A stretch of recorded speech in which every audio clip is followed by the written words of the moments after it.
Pembahasannya nggak berat kok Bu, cuma harus pakai hati. Ilahi anta, wahai Tuhanku. Nah ini makomnya tinggi ini. Wahai Tuhanku, anta. Ini ditalkinkan bacaannya, padahal murid baru belajar zikir. Padahal zikir membaca anta itu zikir yang tinggi. Karena zikir mengatakan anta, engkau Allah, itu mesti ada muncul rasa hadir. Allah hadir di hadapan. Berat nggak kalau pakai pikiran? Tapi berat nggak kalau pakai rohani? Maka kalimat ilahi anta, mungkinkah ada dualisme wujud, dua wujud? Allah wujud lalu kita ada depannya, mungkin nggak? Tidak mungkin ada dua wujud bersamaan. Allah itu maha wujud, kita wujud, diwujudkan. Kita ini ada karena maka tidak selevel kalau kita mengatakan anta, engkau di hadapanku. Tapi anta di situ, wahai Tuhanku, engkaulah yang mengadakanku. Kalau bukan engkau, tiadalah aku.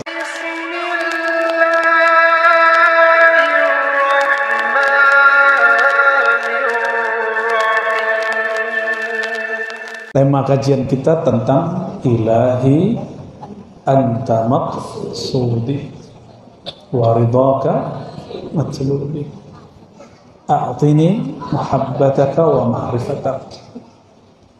Zikir itu ada jenis-jenisnya.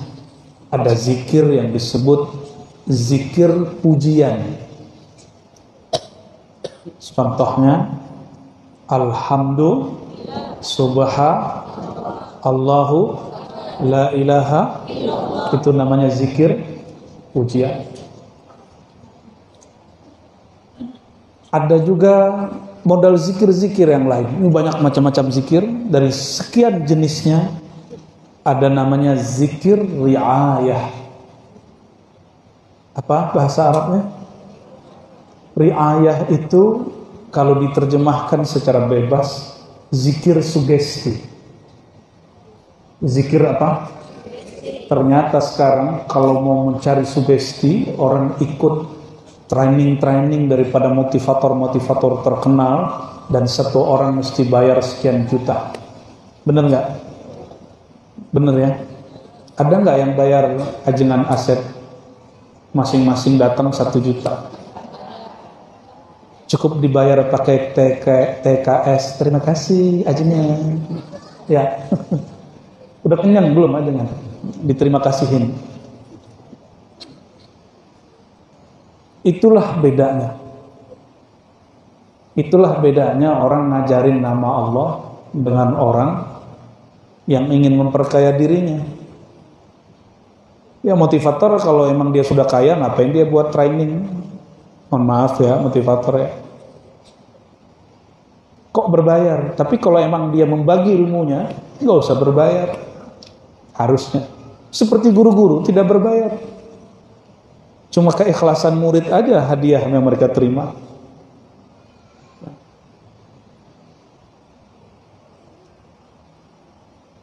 Ketika kita belajar zikir pujian tadi itu tidak akan bekerja kuat kalau tidak diberi sugesti. Sugesti ini turunan daripada apa yang kita sebut dengan niat. Ya, kok wajahnya serius gitu Bu? Emang suaranya kecil gitu ya. Pembahasannya nggak berat kok Bu, cuma harus pakai hati. Niat itu di kolbu. Kenapa dalam mazhab Syafi'i dianjurkan orang sebelum sholat melafazkan niat, padahal niat di dalam hati? Kan kawan-kawan saya sebagian para ustadz yang mungkin sedikit berbeda manhaj, kita hargai, tapi hargai juga kita punya sanad, punya guru silsilah kepada para ulama yang mereka mengajarkan sebelum sholat dianjurkan mengkondisikan diri. Ini yang belajar ilmu psikologi dan kedokteran coba tanya. Sebelum orang diobati ada namanya conditioning. Ya, dikondisikan hatinya supaya hatinya nyambung. Orang itu tidak akan bisa diobati kalau dia belum siap diobati. Seorang murid tidak akan siap menerima zikir jika belum disiapkan untuk berzikir. Itulah sebabnya kenapa banyak murid mengeluh, saya sudah zikir sekian tahun, kenapa rasanya hambar? Karena tidak disiapkan. Masa kalah dengan psikolog? Masa kalah dengan dokter? Psikolog dan dokter mengkondisikan ada dokter yang cara mengkondisinya dengan cara yang negatif. Kamu ini udah lama gak datang, penyakitnya udah parah, tuh besok mati, ya. 3 bulan lagi hancur. Itu cara dia untuk ngudusin kita tuh, ya. Cuma saya nggak suka dengan cara ini. Sesekali boleh lah, tapi jangan sering-sering. Masa setiap kita datang kita digituin sama dia? Itu dokter hororiah.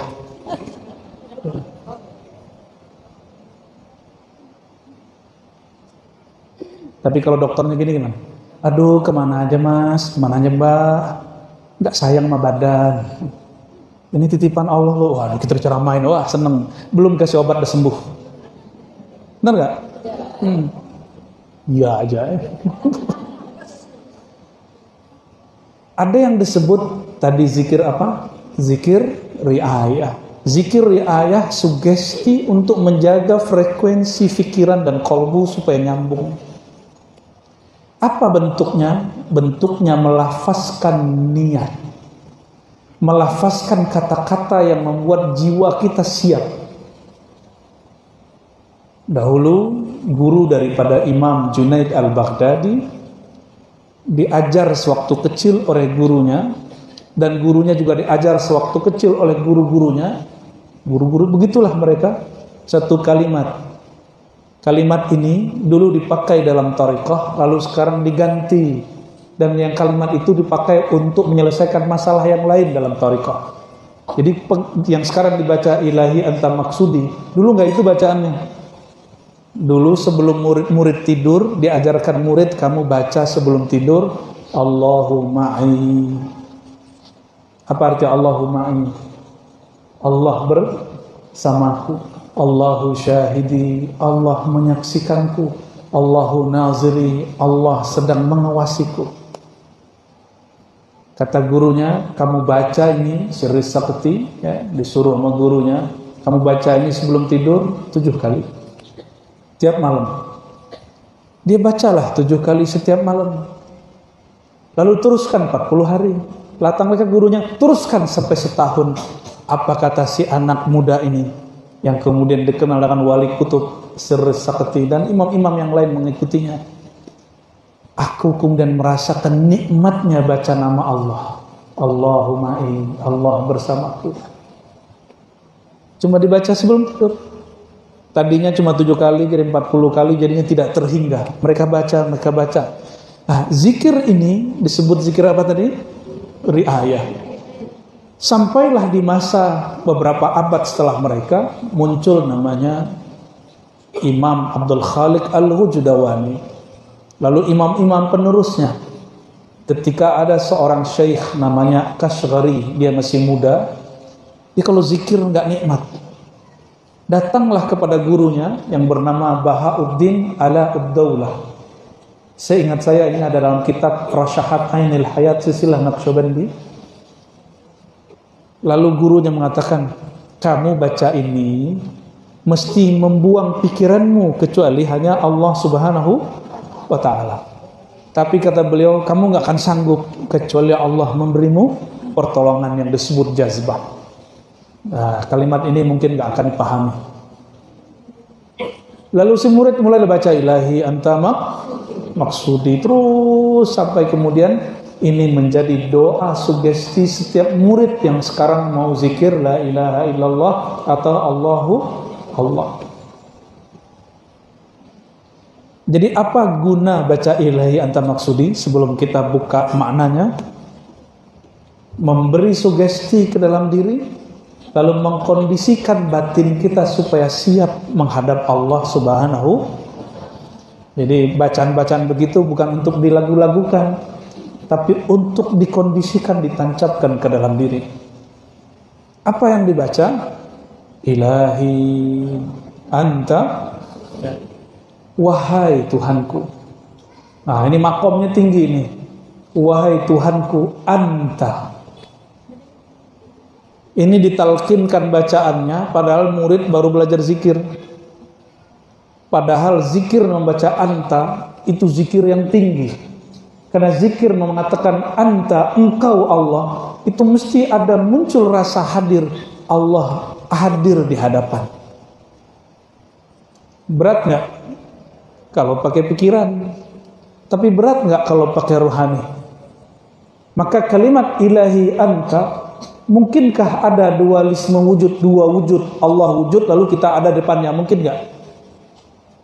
Tidak mungkin ada dua wujud bersamaan. Allah itu maha wujud, kita wujud, diwujudkan. Kita ini ada karena maka tidak selevel kalau kita mengatakan anta, engkau di hadapanku. Tapi anta di situ, wahai Tuhanku, engkaulah yang mengadakanku. Kalau bukan engkau, tiadalah aku. Itulah isinya buku ini ya. Ini buku sudah lama saya tidak cetak. Mau dicetak tahun 2016, ternyata kata Nusantara dipolitisasi. Ada orang pro, ada orang anti. Akhirnya saya pendam bukunya dan sekarang kita cetak. Dan ini bukan, jadi saya punya tabiat Bapak Ibu, insya Allah semoga istiqomah sampai wafat. Kalau ngarang buku tidak diambil 1% pun nggak diambil, semuanya untuk yayasan surau zawiyah. Dari dulu kita sudah coba begitu ya. Mohon doakan saya istiqomah ya. Jadi kalau mau tahu penjelasan tentang wujud ada di situ. Cuma ini bahasa-bahasa ilmiah. Ya baca aja lah. Yang dibahas, yang dibaca-baca majengan itu penjelasannya ada di situ, tapi secara ilmiah, bukan secara ruhiyah. Secara ruhiyah ya siang inilah, pagi inilah ya. Ilahi anta, wahai Tuhanku. Maka adab seorang hamba kalau sudah mengatakan anta, engkau, dia tidak boleh lagi melihat dirinya. Ini adab kalau sudah menyebut Tapi masih banyak orang ketika menyebut engkau, dia masih bawa urusan-urusan dunianya kepada Allah. Itu sebabnya zikir ayahnya tidak bekerja. Itulah sebabnya baca zikir la ilaha illallahnya tidak lezat. Bumbu rendangnya kurang. Coba kalau rendang kurang, nggak dikasih garam, bayangkan rasanya. Bentuknya sama. Rendang itu kan bikin kita minat, padahal itu kolesterol gitu ya.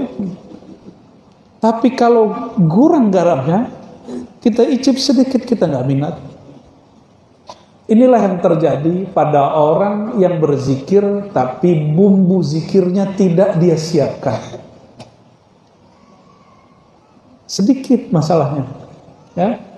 Zikir itu qutul qulub, makanan kolbu. Lalu kenapa kolbu ketika menyantap zikir tidak terasa nikmat? Mungkin ada dua masalah. Tadi bumbunya kurang. Yang kedua, mungkin kolbunya yang sedang sakit. Sepertinya dua-duanya. Ya. Sepertinya dua-duanya. Hati bermasalah. Hati yang sedang bermasalah. Masalah hati bukanlah penyakit demam. Hati masalah ini mungkin ada masalah dunia, masalah kerja, masalah rumah tangga, sama. Atau tadi lagi di jalan ada yang nyalip kita terus kita marah-marah, pasti perasaannya nggak enak seharian. Ya benar nggak? Cuma bentak orang di jalan nggak enak seharian. Gimana orang tengkar seharian? Gimana orang tetangga sama tetangga nggak baikan tahunan? Pasti hatinya nggak nyaman. Maka Bapak Ibu, jika zikir tidak nikmat, coba cek, adakah saudara yang kita sakiti? Adakah pasangan yang kita kurang hargai? Adakah anak yang selalu kita hardik? Adakah orang di jalan yang kita zolimi? Atau adakah tetangga yang jalannya kita tutup untuk parkiran mobil ya? Batam ini kan pada hobi beli mobil. Di jalan meluas, tapi di kompleks sempit. Ya. Tapi saya rasa orang Batam ini sudah sama-sama paham ya. Kesel juga sih ya. Jalan ditutup lagi ya. Seharusnya sudahlah, emang udah begini ya. Harusnya begitu. Bapak Ibu, sahabat-sahabat, saudara-saudari dimuliakan Allah. Karena gak semuanya ibu-ibu kan, masih ada yang muda saya lihat ini. Ada mas-mas juga ini. Ada jomblo-jomblo juga 1-2 nih. Ada yang mantan sudah menikah sekarang jadi jomblo juga ada. Kolbu yang jomblo itu bagus, tapi status jomblo gak bagus. Kolbu jomblo itu kolbu yang terlepas kecuali dengan Allah. Ya, amin ya rabbal. Cocok logi itu ya. Ilahi anta. Menyebut ilahi, wahai Tuhanku. Apa makna Tuhan? Ilah.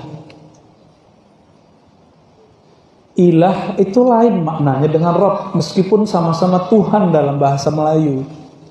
Tadi kan disebut oleh ajengan Raja Ali Haji. Raja Ali Haji menyebut Allah itu Tuhan. Maka sebutan Tuhan bukanlah bid'ah. Sebutan Tuhan itu sah dalam bahasa Muslim Melayu. Kalau bahasa orang Jawa, Gusti, orang Sunda, Pangeran ya. Nanti ada lagi bahasa Makassar, mungkin bahasa Bugis, kita nggak tahu ya. Orang Arab, mau dia Muslim ataupun non-Muslim, menyebut Tuhan itu ilahi. Jadi kalau ada yang mengatakan nggak boleh manggil bunda karena nanti sama dengan Bunda Maria, itu orang kurang piknik gitu ya. Orang Arab menyebut ibu ya ummi, mau dia Kristen, mau dia Hindu, mau dia Buddha ataupun Muslim sama. Pengen Islami, tapi yang terjadi Arabisasi. Ternyata bahasa Arab juga nggak mengerti. Nggak boleh sebut Tuhan, cukup ilah, cukup Robbi. Nanti berubah jadi Robbi, nanti jadi Abang Robbi. Dengar tuh artis-artis kalau nyanyi, ya Robbi, ya benar nggak? Nggak tahu bahasa Arab, nanya dulu kok ke Ustadz. Menyanyi-nyanyi bahasa Arab aja. Nggak ada yang manggil Allah tuh ya Robbi. Robbi itu nama temanku. Bacanya ya Robbi, bukan ya Robi. Ya, banyak tuh ya artis-artis nyanyi, bener nggak? Ya, sholatullah, sholabullah. Allahumma sholli ala Muhammad. Dikira suara itu cukup, enggak. Jangan sampai bacaan mengikuti irama yang harus mengikuti bacaan.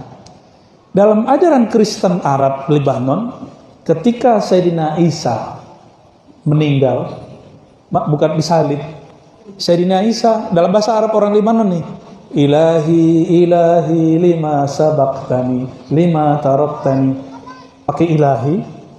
Kristen apa? Kristen Lebanon. Gimana Bu? Ilahi. Maka orang Kristen manggil Allah juga ilahi. Maka istilah ilahi, Robbi, ini ada masalah.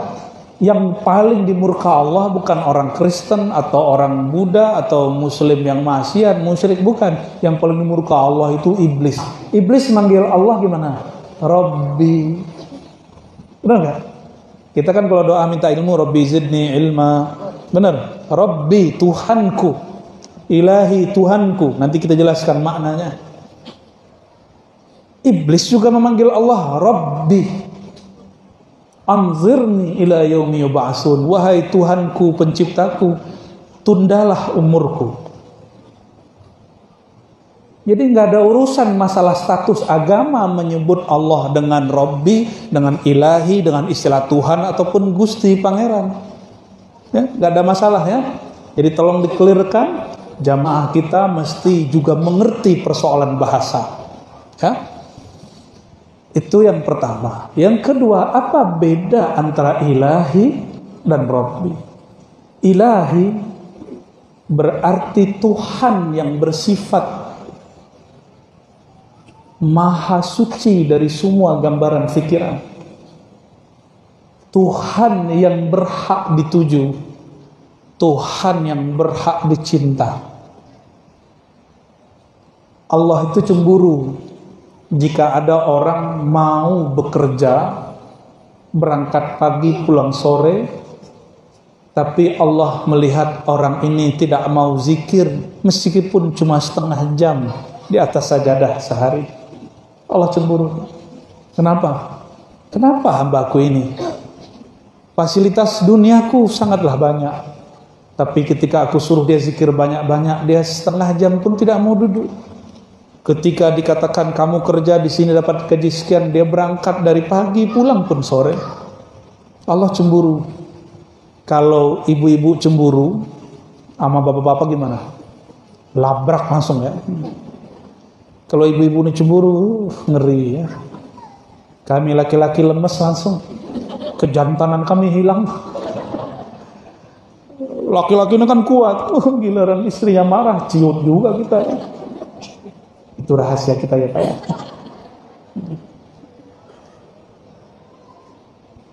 Rasulullah SAW itu ngalahnya sama pasangannya sangat luar biasa. Makanya beliau bisa banyak istri. Bapak ini gak mau ngalah, makanya gak bisa. Bukan itu Pak, itu saya canda ya. Poligaminya Rasulullah itu beda bab. Nanti kalau sudah siap saya jelaskan rahasianya. Ada rahasianya. Ya, sekarang belum siap. Ibu-ibu nanti bisa bubar. Kita tinggalkan bab itu ya. Tapi saya lihat ibu-ibu ini Tuhannya sudah berubah jadi muka suaminya. Makanya saya sebut persoalan menikah. Karena suami istri sudah menjadikan pasangannya sebagai tujuan hidup. Sehingga ketika bermasalah antara suami istri, seakan-akan dunia itu hancur dan bencana datang. Ini orang sudah menyekutukan Allah dengan pasangannya. Jangan gitu-gitu amat. Nanti Allah cemburu. Kalau Allah cemburu, seperti ibu cemburu, ada orang ketiga pada suami yang tidak sah barangkali, nanti dilabrak si perempuan itu, benar nggak? Sama Allah kalau cemburu, Allah ini maha mempunyai sifat feminim. Karena sifat feminim itu ada pada lafaz rahim.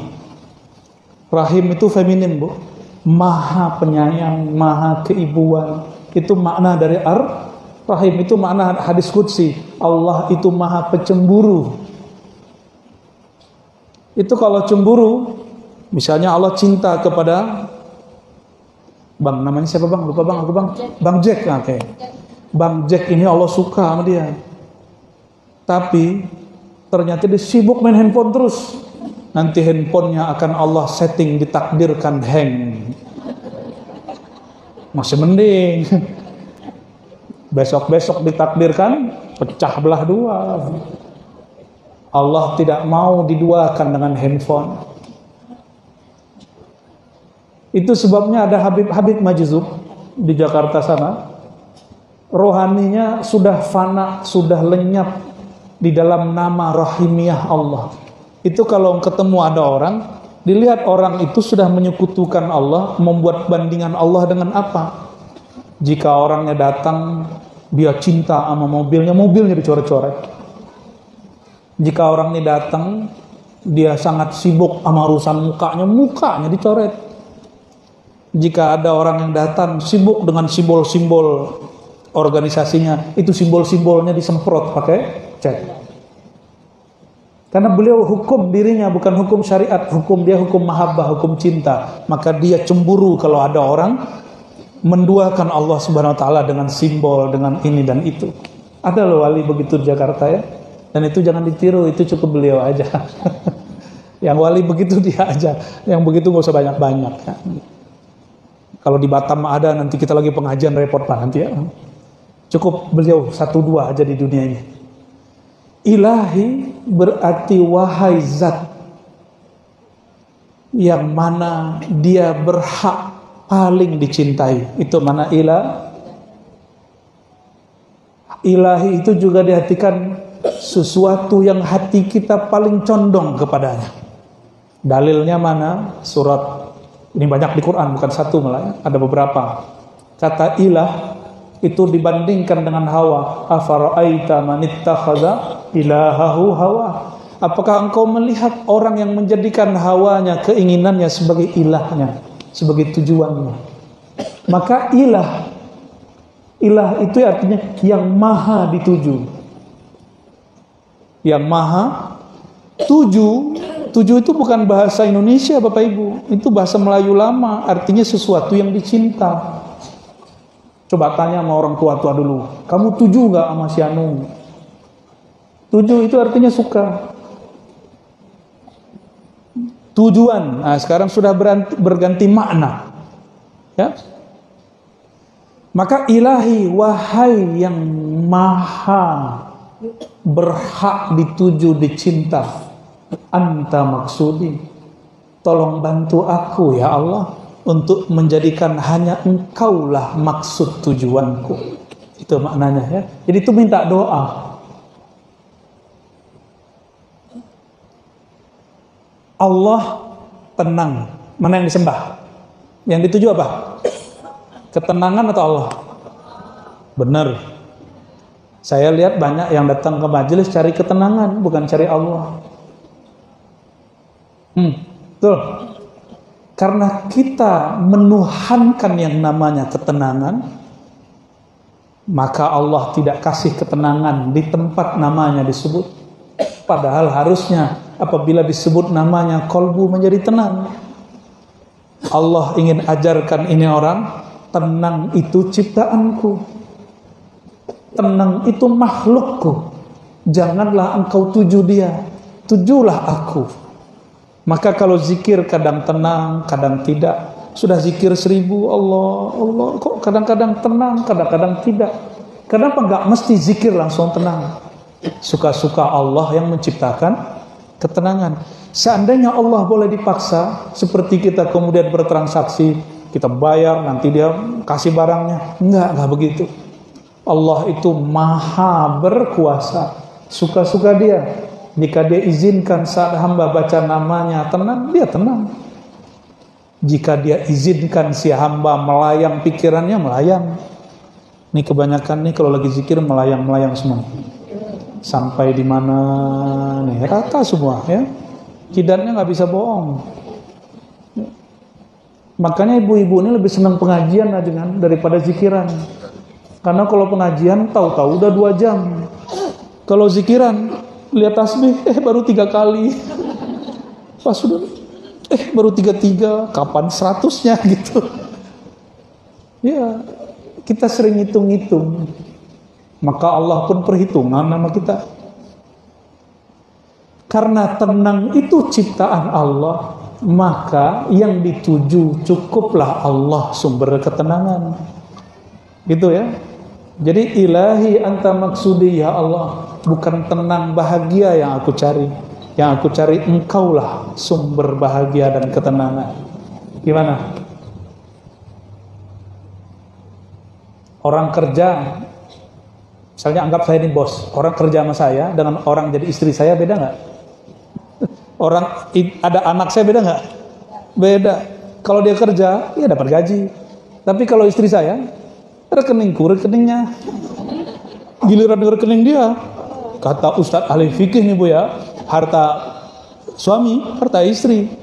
Harta istri bukan suami. Itu bukan ahli fikih sejati. Ya. Dalam Islam itu emang harta suami istri itu dibagi. Itu nggak benar tuh kata-kata begitu ya. Itu kejahilan yang difikih-fikihkan. Tidak semua harta suami milik. Kenapa? Antar marah kalau saya sebut. Udah, ya tinggal ya. Jadi ilahi anta maksudi. Coba diulang maknanya apa? Itu yang kemarin terjemahan, Tuhanku engkau tujuanku. Sekarang maknanya menjadi zikir riayah. Wahai Tuhanku, wahai zat yang paling berhak dituju, wahai sumber kasih sayang, wahai pencipta ketenangan, wahai pencipta kebahagiaan, anta maksudi, bantulah aku menjadikan engkau sebagai tujuanku. Gitu ya. Jadi kalau zikir hatinya nggak tenang, tetap zikir nggak? Kalau sholat hatinya nggak bahagia, sholatnya ditinggal nggak? Tapi banyak loh ibu-ibu ngomong gini, aku ini ada sholat ya Allah.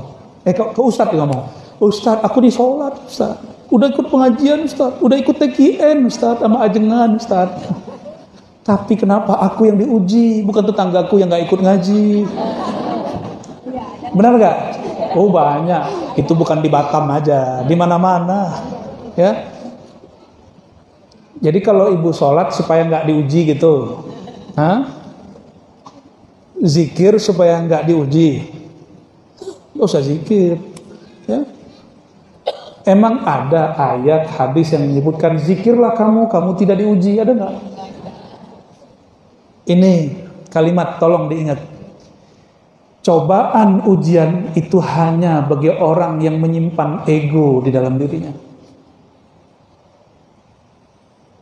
Cobaan ujian hanya dirasakan, hanya menimpa orang yang ada ego dalam dirinya.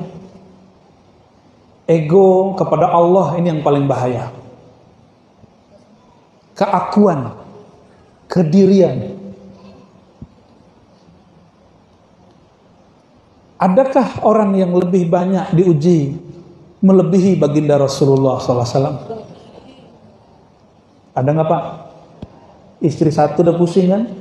Nabi istrinya 13. Pusingnya 13 kali. Nabi muridnya 104.000, musuhnya lebih banyak dari itu. Kita ini baru musuhan tetangga udah pusing. Ustadz baru disindir sama Ustadz udah pusing, udah sakit kepala. Gak siap berjuang berarti. Ya, masuk ke majelis, ada dia, gak jadi ngaji. Banyak kan yang begitu? Itu ego namanya. Oh berarti cari pengajian yang bisa kita kuasai gitu, yang bisa akil. Gitu, mau yang begitu, nggak usah ngaji, nggak usah bertuhan lah, nggak usah beragama. Orang yang akan diuji lebih besar itu rasanya kalau dia nyimpan keakuan dalam dirinya. Padahal beban hidup paling besar itu Rasulullah, ujian paling banyak itu Rasulullah. Asyadun nas balaan al-anbiya tsummal ladzina yalunahum. Yang paling banyak diuji itu para nabi, lalu pengikut nabi, lalu pewaris nabi. Tapi karena nabi itu keakuannya nol. Kalau kita bukan nol, begini. Kalau nabi itu nol keakuannya, maka nabi tidak merasa diuji. Coba ibu gak kenal sama orang, terus disuruh sama dia, siapin minum buat aku. Itu ujian ego loh. Ya kita kan ngomong, kamu siapa nyuruh-nyuruhku, gitu gak? Kenapa sama suami malah belum minta suami kita kasih? Karena ego cinta sudah lebur kepada suami. Saya gak mau loh ya nafkahin yang bukan istri saya, gak mau. Capek ngeraktir 20.000 aja ngitung-ngitung, ngasih Pak Ogah 2.000 aja kayaknya gimana gitu ya. Bener gak? Kita mau U-turn tuh ya, mau muter balik. Tiba-tiba ada Pak Ogah ngeluarin 5.000 aja kayaknya rumit. Tapi kalau sudah senang seseorang, mau dia makan berapa aja, kris gitu ya. Selesai.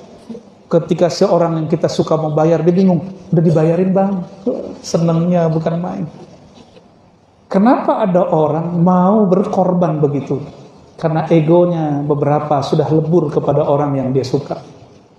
Dan Rasulullah SAW disebut Al-Habib, Habibullah, kekasih Allah, karena keakuannya sudah lebur dalam cinta kepada Allah. Maka Sayyidah Aisyah masih bertanya, Sayyidah Aisyah ini masih dalam bimbingan Rasulullah. Sahabat itu pasti ada keakuannya. Ini ibu-ibu kan sering kritis nih sama suami. Nah itu mungkin pewaris Aisyah barangkali ya. Kita perlu memaklumi itu. Kata Sayyidah Aisyah, Rasulullah suamiku, engkau ini kan sudah diampuni, ngapain capek-capek sholat? Benar juga kan? Cerdas berarti orang. Sayyidah Aisyah itu cerdasnya bukan main. Udah diampuni kok, masa masih pikiran? Saya ketemu kalimat yang begitu, ini bukan perempuan yang ngomong laki-laki. Dia ngomong ke seseorang yang merasa dirinya wali. Apa kata dia? Masa wali wiridan? Gitu. Masa wali capek-capek zikiran? Kan wali. Kalimat ini mirip dengan Sayyidah Aisyah. Kan engkau Nabi, sudah dijamin. Ngapain sholat sepanjang itu? Ngapain capek-capek berjuang? Kan sudah dijamin sama Allah. Paham? Apa jawaban Nabi SAW? Afala an akuna? Apakah aku tidak boleh menjadi hamba yang mengekspresikan rasa cinta, rasa terima kasihku kepada Allah? Jadi mustahil orang syukur berterima kasih kalau dia nggak cinta. Maka ibu-ibu ini nggak akan pernah menghargai suami, menghargai guru kalau tidak ada rasa cinta. Kenapa kita hargai orang tua? Karena kita cinta melihat beliau. Ya. Jadi serius ya. Allahumma shalli ala sayyidina Muhammad. Nggak tahu salah suara saya apa salah ibu ini ya. Barangkali itu sedikit makna daripada ilahi entah maksudi waridahmatullah. Jadi kalau merem ini cara teknik baca ya. Ini yang dilupakan banyak orang Islam. Ada satu nikmat di dalam diri, yaitu nikmat bernafas dalam-dalam. Coba bernafas dalam-dalam ya. Oke, jangan cepat-cepat, pelan-pelan. Oke, ikut saya 1, 2, 3. Buang. Ini bukan lagi yoga Bu ya. Yoga itu nama temanku. Lagi coba nafas yang dalam, itu pendek, masih pendek. Karena kebiasaan nafas pendek, maka ketika nafas panjang langsung kayak mentok. Benar nggak? Coba nafas lebih panjang. Sudah? Nah, sekali lagi. Bismillah. Tarik nafas pelan-pelan aja. Jangan bunyi. Baca ilahi. Wahai Tuhanku, bantulah aku menjadikan Engkau satu-satunya tujuanku. Ya Allah, bantulah hamba-Mu ini membuang semua cinta dari dalam kolbu, kecuali cinta hanya kepada Engkau. Oke, alhamdulillah. Jadi kalau baca ilahi anta maksudi nafas dulu, jangan buru-buru. Tarik nafas. Nah, ini nikmat bernafas yang dalam, yang kemudian oleh ahli pernafasan disebut nafas perut, seperti suara Bunda tadi, Bunda Bahriyah ya. Hah? Bahra, oh, maaf Bun ya. Ya, Ustadz Junaidinya udah keliru, saya ikut keliru. Gak mau disalahin. Jadi kalau kita bersuara dalam, nanti akan ada yang disebut ketenangan. Dan orang zikir itu dia mulai memperhatikan dirinya, diri kita yang paling dekat namanya nafas. Maka orang zikir itu pasti tenang nafasnya. Gitu, benar nggak? Nah, ini kelebihan orang berzikir. Jadi zikir itu berefek kepada tubuh, kepada paru-paru, kepada saluran nafas, sehingga orang ini bernafas tenang. Jangan sampai ilmu ini hanya dipraktekkan orang dari luar Islam semata. Padahal ilmu itu ada di dalam ilmu zikir. Itu baru satu teknik Bapak Ibu. Ya, ada namanya zikir habsun nafs, tahan napas. Teknik-teknik itu banyak. Waktu saya pertama kali kena pandemi, jadi sakti kira habis juga nih aja. Setiap pandemi datang itu saya kena. Maka saya yakin pandemi itu ada, virus itu ada. Kalau teman-teman saya nggak percaya ya sudah. Ya, emang dibuat, emang ada dan dibuat. Dan kita kena gitu. Kenapa kena? Ya mungkin karena di dalamnya ada penyebabnya yang menyebabkan dia hidup. Ya. Mungkinkah anjing galak mengejar kita kalau tidak ada daging di tangan? Nah gitu kata ulama dulu. Mungkinkah virus itu bekerja di badan jika tidak ada komorbid di badan? Nah itu namanya. Ya. Mungkinkah syaitan menjerumuskanmu jika tidak ada noda di hatimu? Jadi syaitan itu melihat ada noda di kolbu kita, itu yang dipretelin sama syaitan. Dan noda paling kuat itu namanya keakuan. Merasa diri penting. Ego inilah yang membuat orang suka marah-marah. Ego inilah yang membuat guru dan murid berpisah. Suami istri kemudian panas. Kawan dan kawan tidak baikan, tetangga dan tetangga kemudian apa kata orang Batam kalau perang mulut itu? Gaduh, begaduh gitu ya. Itu bahasa Melayu ya. Emang Melayu ya. Saya lupa rasanya kayak masih di Jakarta ya.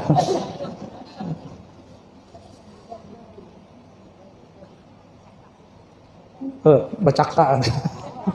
Basiara. Kayak.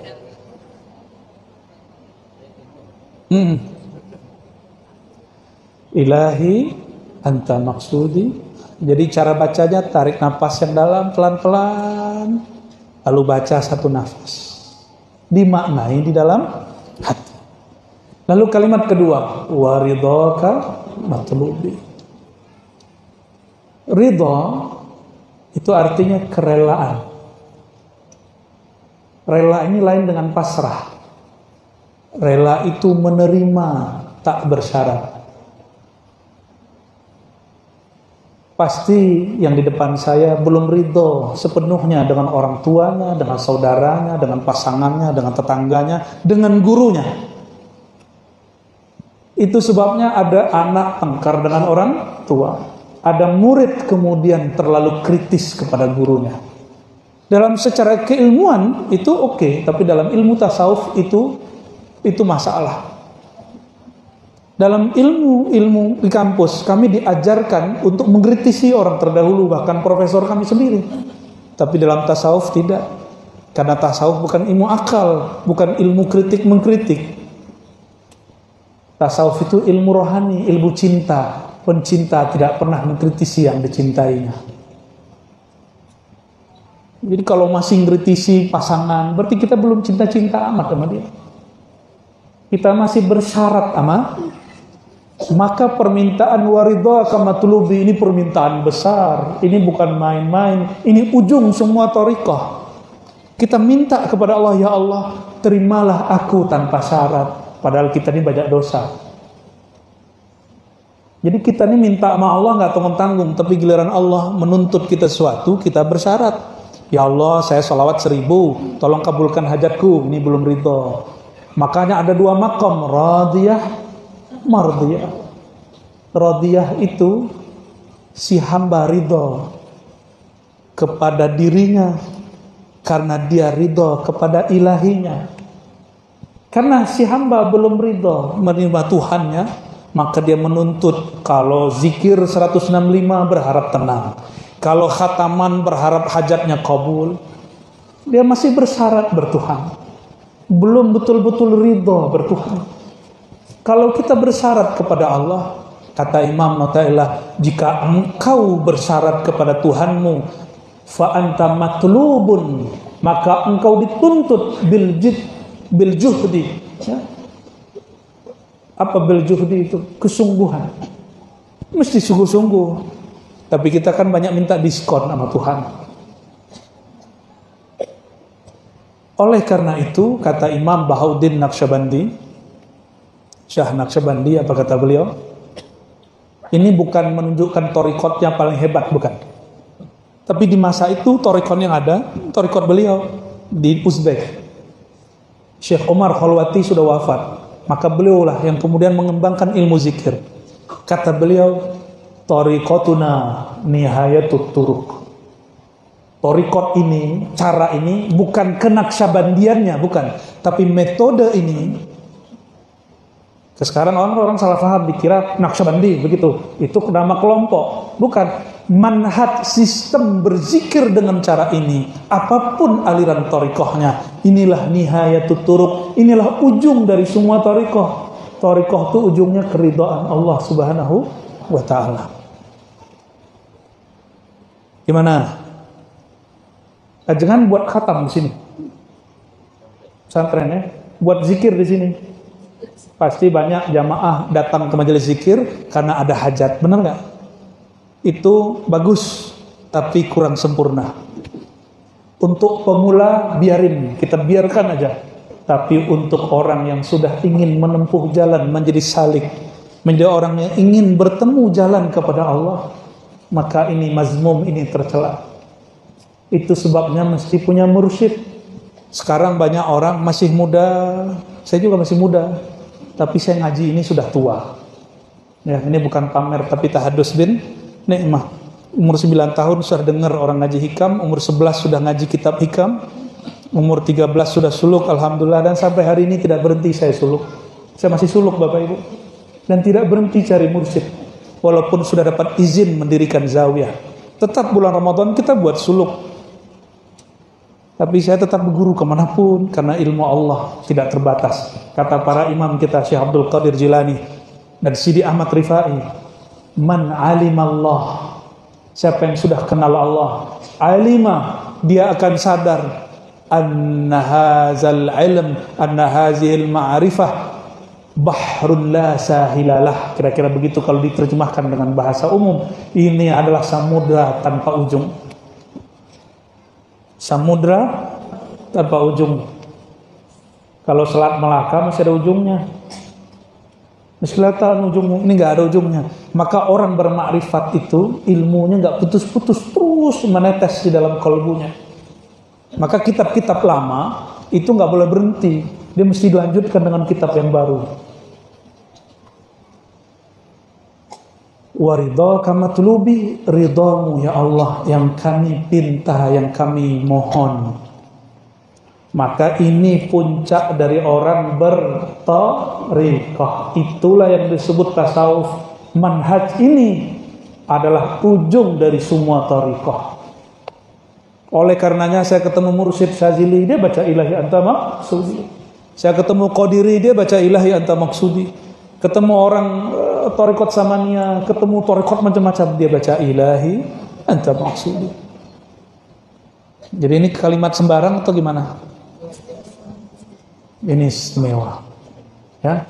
Jadi yang kita minta, kita datang kepada Allah, Allah terima kita tidak bersyarat. Maka berkatalah seorang hamba, ya Rabb, jika engkau ridha aku di dalam siksaan nerakamu, lemparkanlah aku masuk nerakamu. Oh, ini antitesa, ini kebalikan daripada Abu Nawas. Abu Nawas, apa kata Abu Nawas? Ya Allah, dosaku banyak, dari ujung rambut sampai ujung kaki ada maksiat. Abu Nawas ini orang istana, dia mau perempuan mana aja boleh, dia mau minum khamar merek apapun boleh. Dia nggak kelihatan sholat sama orang. Ketika orang ini taubat, apa kata dia? Ya Allah, maksiatku dari ujung timur sampai ujung barat, semua orang tahu Abu Nawas pemaksiat. Tapi ya Allah, jika engkau siksa aku takut ya Allah. Jika engkau masukkan aku ke surgamu, manalah aku pantas ya Allah. Ini asal Abu Nawas. Nawas atau Nuwas artinya orang suka tidur. Orang zikir dia ngorok, orang sholat dia main-main. Ya, giliran orang mabuk-mabukan dia ikut serta. Itu Abu Nawas tuh ya. Ternyata sirnya wali Allah Subhanahu. Tapi oleh seorang wali belakangan apa katanya? Ya Rabb, jika engkau ridho aku masuk neraka, masukkan aja. Kan udah ridho.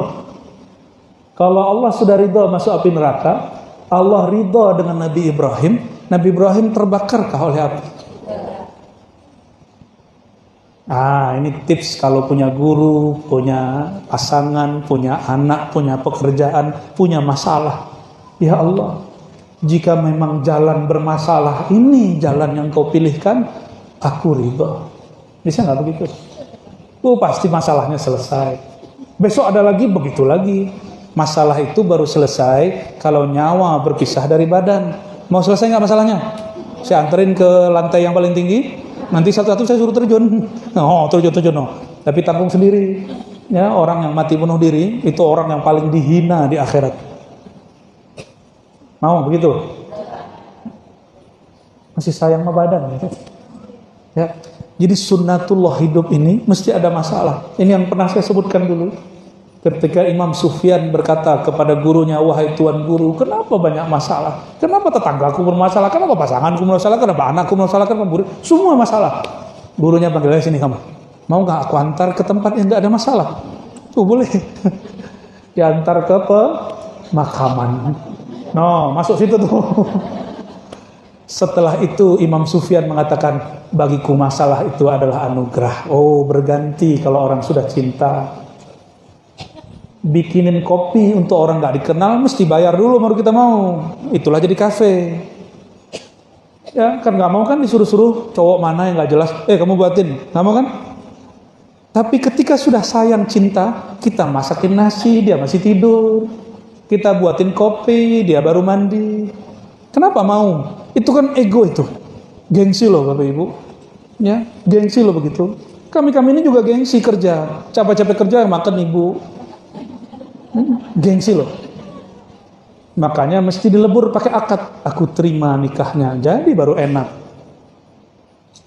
Maka orang barat yang gak mengerti rahasia sir daripada cinta dalam pernikahan. Apa kata mereka? Pernikahan adalah awal dari perbudakan. Itu orang, katanya orang cerdas di Eropa ngomong begitu. Sepakat gak? Emang masa diperbudak? Yang sudah punya istri? Masa diperbudak istri gak? Budak-budak istri. Budak-budak suami. Nah, mau gak gitu? Kan enggak. Enggak, kami bukan budak. Kami pencinta. Orang cinta semakin besar cintanya, semakin sedikit rasa dia diuji. Semakin sedikit rasanya kalau udah cinta sama guru bilang amalin ini, senengnya ngamalin. Coba kalau cuma bapak di buku, kita nggak mau lu ngamalin, itu ujian. Makanya kalau ada murid ngomong, ujiannya berat kalau ikut ente, berarti dia belum cinta sama gurunya. Mesti dia cari guru yang lain. Kalau nggak mau belajar cinta, kata guru, kamu berbagi, nggak mau dia berbagi, wah ujian lagi nih, udah diuji di atas sejadah, sekarang diuji dompetnya, dan macam-macam Bapak Ibu. Barangkali baru dipotong sampai di situ. Atini mahabbataka, ini berat lagi penjelasannya. Ya, nanti bisa hujan, nanti katanya belum hujan beberapa hari. Waktunya habis sudah Bu, saya nggak kuat Bu. Sebenarnya saya nggak kuat ya. Nahan-nahan itu sebenarnya. Jadi kalau sudah bicara Allah, bicara Rasulullah, jika langit menangis merindui kekasih Allah, maka air mata itu pasti rindu kepada kekasihnya, kekasih Allah. Semoga pada siang ini kami dan siapapun yang berkhidmat di majelis ini dan semua yang hadir, Allah anugerahi rasa cinta, sehingga yang tadinya beban terasa menjadi anugerah, yang tadinya rasa masalah justru menjadi yang tadinya rasanya ujian justru menjadi pemberian dari Allah Subhanahu wa Ta'ala. Ya, ada tanya jawab Ustaz? Ada. Oke, fadhal, silakan. Gak usah banyak-banyak ya. Nanti kritisnya hilang lagi. Selama ini mungkin kami sudah tunjukkan beberapa tahun di zikir bismillah selalu itu kata-kata ilahi atau maksudnya. Tapi kami ini kalau waktunya kapan pasnya kita baca, soalnya kami setiap memulai, setiap mengapa, musola kasih segala macam selalu dibaca. Tapi kalau sekarang bacanya itu enggak seperti yang Buya ini. Jadi mohon bacanya kapan sebaiknya. Bacaannya dilakukan bukan melihat waktu, tapi ketika mau mengamalkan apapun, tenangkan diri. Cara orang menenangkan diri, dia tarik nafasnya dalam-dalam, lalu dia baca pelan-pelan. Bukan Arabnya yang dibaguskan, tapi maknanya yang ditancapkan. Maknanya tadi tolong diingat-ingat ya. Oke?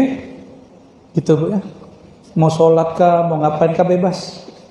Mau zikir kah, tapi jangan buru-buru. Mau kepegang kona ilahi anta maksudi, nggak begitu.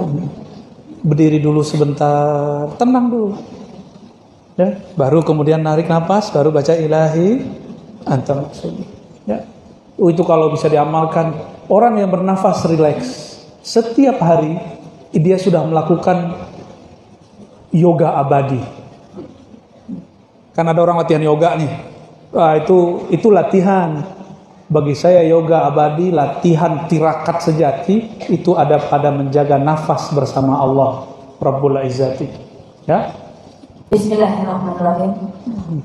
Pak Ustadz, apakah masalah dan ujian yang selalu datang silih berganti itu hukuman atau azab dari Allah itu? Ya. Terima kasih. Assalamualaikum warahmatullahi wabarakatuh. Nah, itu yang tadi kalau Ibu memperhatikan dari awal, ada orang ketika dia sudah sholat, sudah zikir, diuji oleh Allah. Apa kata dia? Ya Allah, aku udah sholat, aku udah zikir, kok masih diuji? Tetanggaku yang tidak sholat, tidak zikir, kok nggak diuji? Itu kenapa? Karena ada sifat keakuan ego di dalam hati. Jadi apapun yang ibu alami, saya mau tanya, Allah itu lebih baik dari orang tua kepada anak. Benar gak? Maka mungkinkah Allah menakdirkan, menginginkan keburukan bagi hambanya? Mungkin gak? Mustahil. Allah menciptakan baik buruk, ya. Tapi mungkinkah Allah memberikan keburukan bagi hambanya? Gak mungkin. Kita ini karya Allah terbaik, paling sempurna. Ahsani taqwim. Tidak mungkin Allah biarkan diri kita ini dihukum-hukum kecuali dia ada keakuan dalam dirinya. Maka apakah ujian itu hukuman? Bukan. Ujian itu testing, alat scan dari Tuhan, ngecek apakah di dalam diri orang ini ada keakuan. Kalau dia egonya tinggi, merasa sudah soleh-soleha, dia akan ngomong, aku sudah beribadah kok masih dapat ujian juga. Nanti dia gak mau ibadah loh. Jadi gak ada bu, orang yang cinta gak ada merasa dihukum. Ya. Ibu merasa dihukum gak bu? Dulu waktu belum punya alat cuci mesin baju, terus nyuciin baju suami, itu hukuman gak? Tapi kalau di pesantren, itu anak-anak tuh kadang-kadang taruhan loh. Kamu kalau kalah main futsal, ntar kamu cuciin bajuku. Misalnya gitu. Cuciin sendalku. Ya, bagi mereka itu ujian, hukuman. Karena hubungannya hubungan pertemanan. Taruh-taruhan. Memang sama suami begitu. Ya, mohon maaf nih ya. IRT atau babysitter, itu nyebokin anak kita, itu dibayar nggak? Ya, wajar. Karena dia menyebokin itu bukan dengan cinta, tapi dengan akad bekerja. Coba akad ibu dengan suami, akad bekerja, apa akad cinta? Benar. Maka apapun yang dari suami, itu adalah pemberian dari Allah. Ngecek di kolbu kita apa. Tapi sederhana Bapak Ibu. Ini satu doa yang pahit saya ajarkan. Ini pahit nih doanya. Ya Allah, jika memang pasanganku ini menghalangiku ke jalanmu, tolong carikan jalan yang lain. Ketawa semua. Yang gak paham, alhamdulillah. Gak, ya itu kalau pahit. Mau yang manis gak? Mau yang manis? Ya Allah, jika memang gak jadi.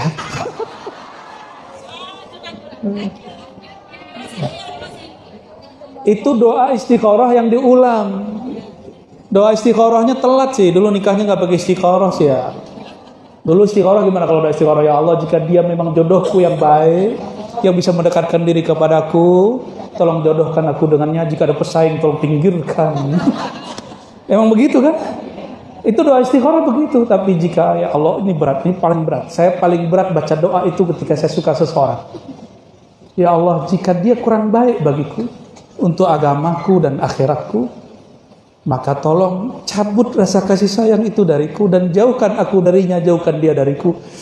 Itu beratnya bukan main. Kayak kolbu kita disayat-sayat itu. Ya. Karena masih cintrong. Cinta itu rasa keakuan juga. Berat itu Bapak Ibu. Tapi kalau kita sudah ridho, apapun yang Allah pilihkan pasti. Ini wajah-wajah orang bermasalah nih sebagian nih. Sebenarnya yang bermasalah itu semua kita. Jadi apa yang saya kalamkan itu Bapak Ibu, semua kita pasti sedang mengalami, akan mengalami, atau nanti mengalami kembali. Ya, sedang mengalami. Ya. Sahabat Nabi itu bertanya-tanya kepada Allah, ya Allah, kenapa aku tidak diuji hari ini? Jadi sahabat Nabi jika tidak diuji, mereka bertanya, ya Allah, kenapa aku tidak diuji? Berarti Allah sudah tidak perhatian kepadaku.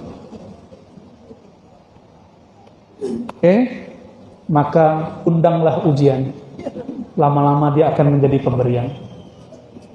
Ya, puasa itu berat nggak? Kenapa patuh? Karena harap pahala. Tapi kalau orang sudah cinta, dia puasa bukan cari pahala. Karena Allah berkalam, as-sawmu li, puasa itu milikku. Orang berpuasa, dia langsung jadi milik Allah. Betapa senangnya Bapak Ibu ini cinta sama seorang terus katakan, milikilah aku. Jadi as-sawmu tariqul hubbi. Puasa itu adalah jalan cinta. Enggak jadi beban lagi. Orang yang masih nganggap puasa beban, berarti dia belum tahu jalan cinta. Dia masih orang awam walaupun tubuhnya sudah tua. Dia masih anak-anak walaupun keriput lah makanya. Ya, walaupun sudah beruban. Ini mau sampai kapan? Ibadah masih transaksi sama Tuhan. Saya beramal ini, Tuhan tolong kabulkan ini.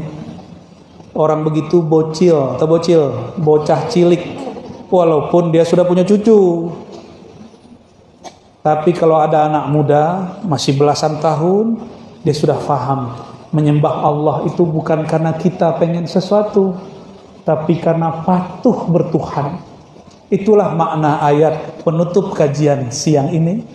Wa raditu lakumul Islam madina. Surat Al-Maidah ayat 3. Itulah makna ayat ilahi anta maksudi itu, dimaknai dari ayat itu.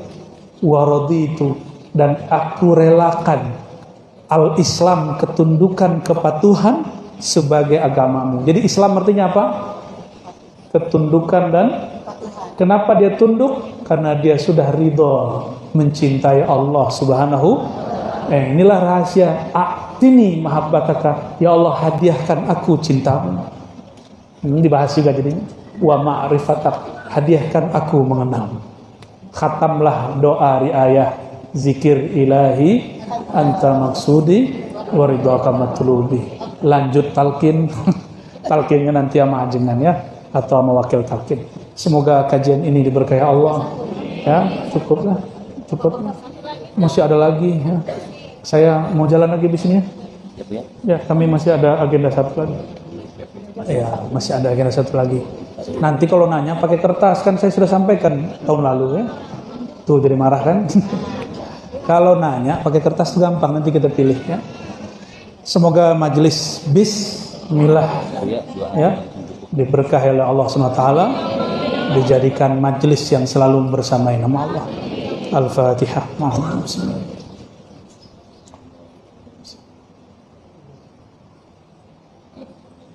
Ikuti asyhadu an la ilaha illallah wa asyhadu anna Muhammadar Rasulullah. Ya Allah, aku bersaksi. Ya Allah, aku percaya.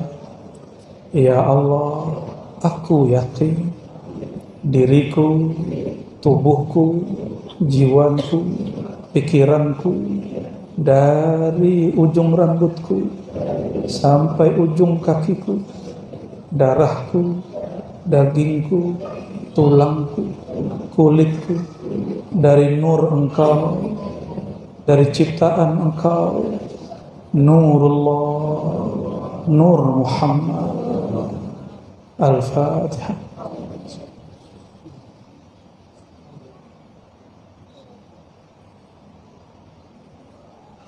Tarik nafasnya yang pelan, tarik lagi.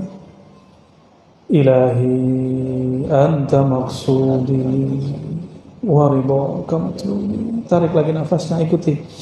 Ya Allah, bantulah hambamu ini untuk mencintai Engkau. Bantulah hati kami untuk khusyuk menyebut nama-Mu. Bantulah pikiran kami untuk mampu menghadapi ujian-Mu.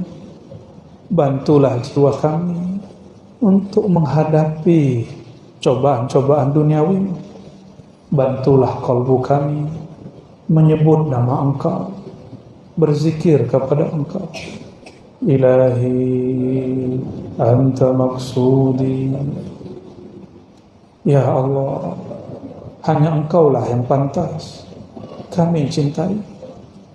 Maka ya Allah, jadikan cinta kami kepada orang tua kami, kepada guru kami, kepada pasangan kami, kepada anak keturunan kami, kepada saudara seiman kami, bagian daripada cinta kepada Engkau. Namun ya Allah, jika cinta itu bukan membuat kami tambah cinta kepada Engkau, ubahlah ia menjadi cinta kepada Engkau. Wa ridhaka matlubi. Ya Allah, maafkan kami karena menyembah Engkau, berzikir kepada Engkau, berselawat kepada kekasih Engkau, kami masih bersyarat, kami masih berselawat karena ada hajat, kami masih berzikir karena mencari ketenangan, kami belum berzikir karena ingin mengenal Engkau, kami belumlah selawat karena cinta kepada Engkau. Maka ya Allah, maafkan kami, ampuni dosa hati kami. Allahumma ya Allah, ikuti Allah, ya Allah, pegang dadanya, ya Allah, ya Allah. Jika ada cinta kepada makhluk, leburkan, hilangkan, tundukkan dalam cinta kepada Allah. Sebut ya Allah, ya Allah, ya Allah. Sebut terus nama Allah. Allah. Jika terbayang cinta kepada orang tua, kepada guru, kepada suami ataupun istri, kepada anak atau kerjaan, katakan dalam hati, ya Allah, leburkanlah cinta kami kepada mereka semua. Leburkanlah cinta kami kepada mereka semua ke dalam cinta kepada Engkau. Dan ya Allah, jadikan cinta kami kepada mereka menjadi jalan kami tambah cinta kepada Engkau. Allahumma ya Allah, inna nas'aluka hubba. Kami meminta, memohon, mengemis ya Allah, mengemis kepada Engkau ya Allah. Mohon beri kami hadiah ya Allah, hubbaka, hadiah cinta daripada Engkau ya Allah. Cinta yang paling mahal di alam semesta ini ya Allah. Cinta yang mana jika Engkau mencintai seorang hamba, Engkau mengumumkannya pada alam semesta. Wahai penduduk alam semesta, aku cinta kepada si hamba, maka cintailah dia. Ya Allah, kami percaya hadis ini adalah hadis kekasih Engkau. Mohon ya Allah, beri kami hadiah cinta yang Engkau sebutkan pada hadis itu. Mohon masukkan kami menjadi hamba yang Engkau cintai di dalam hadis itu. Allahumma ya Allah, jika menggapai cintamu dengan zikir, zikir kami tidaklah banyak. Jika mencapai cintamu dengan solat, solat kami tidaklah khusyuk. Jika mendapatkan cinta Engkau dengan sedekah, sedekah kami belumlah tulus. Jika ingin mendapatkan cinta Engkau dengan puasa, puasa kami belumlah sempurna. Jika ingin mendapatkan cinta Engkau dengan umroh dan haji, haji kami belumlah mabrur. Maka ya Allah, hanya kasih sayang-Mu, kemurahan-Mu yang kami harapkan. Maka birahmatika ya Allah, dengan kemurahan-Mu yang meliputi alam semesta, yang tidak pernah bersyarat dalam mencintai hamba-Nya, mohon ya Allah, leburkan kami, masukkan kami dalam golongan hamba yang Engkau cinta. Allahumma ya Allah, di dalam kalbu kami mengakui ya Allah, ya Alim, ya Sami', ya Basir. Kami sadar, kami mengaku ya Allah, di dalam dada kami masih ada cinta kepada selain Engkau. Kalau juga bukan Engkau yang menghilangkan cinta itu, bagaimana mungkin kami mencintai Engkau ya Allah? Fa'inna fa'atina mahabbatak, maka berilah kami hadiah ya Allah, dihapuskan semua cinta itu, lalu merubahnya menjadi cinta kepada Engkau. Allahumma ya Allah, mulai pagi ini, sore ini, siang ini, malam ini, kapanpun kami akan berzikir, jadikan zikir kami zikir karena cinta, bukan zikir karena sekedar cari pahala. Ya Allah, jika kami nanti sholat, Tolong jadikan sholat kami karena kami ingin mencinta, bukan karena ingin tolak bala. Allahumma ya Allah, ya muqallibal qulub, wahai yang membolak-balik hati kami. Jika dalam hati ini ada keakuan, ada ego yang masih bersarang, mohon ya Allah, dengan syafaat baginda Rasulullah yang keakuannya telah engkau tundukkan dalam nur Nabi-Mu, dalam nur kekasih-Mu Nabi Muhammad SAW, maka terbitkanlah ya Allah nur di dalam diri kami, sehingga ego kami pun ikut padam, sehingga noda-noda keakuan kami ikut hilang. Maka ya Allah, jika engkau melihat di hati kami masih ada itu, sehingga kami masih bermasalah dengan banyak orang, fa'alif baina qulubina, mohon jinakkan, lembutkan hati kami. Allahumma ya Allah, ilaika nashku qaswata qulubina, ya Allah, hanya kepada engkau kami mengeluhkan semua masalah kami, semua kerasnya hati kami, semua masalah rumah tangga kami, masalah masyarakat kami, masalah majelis kami, masalah kami dengan kawan kami, masalah kami dengan pemimpin kami, masalah pemimpin dengan rakyatnya. Ilaika nashku ya Allah jami'a syakwana, kepada engkaulah kami mengadu ya Allah. Allahumma ya Allah, engkau mengatakan fafirru ilallah, maka datanglah, larilah hanya kepada Allah. Ampunkan kami ya Allah, kadang kami masih melarikan diri kepada musik, masih melarikan diri kepada hiburan-hiburan duniawi, masih melarikan diri kepada menonton yang tidak menenteramkan hati, masih melarikan diri kepada makhluk-Mu ya Allah. Maka siang ini ya Allah, sarrif qulubana ilaik, mohon hadapkan kolbu kami hanya kepada engkau ya Allah.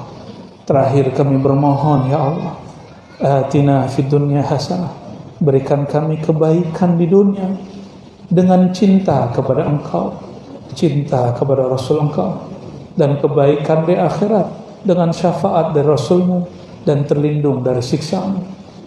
Wa sallallahu ala sayyidina Muhammad wa ala alihi wa ashabihi ajma'in, walhamdulillahi rabbil alamin. Subhanakallahumma wa bihamdika asyhadu an la ilaha illa anta astaghfiruka wa atubu ilaik. Mohon maaf salah kurangnya. Sampai jumpa di lain waktu. Assalamualaikum warahmatullahi wabarakatuh.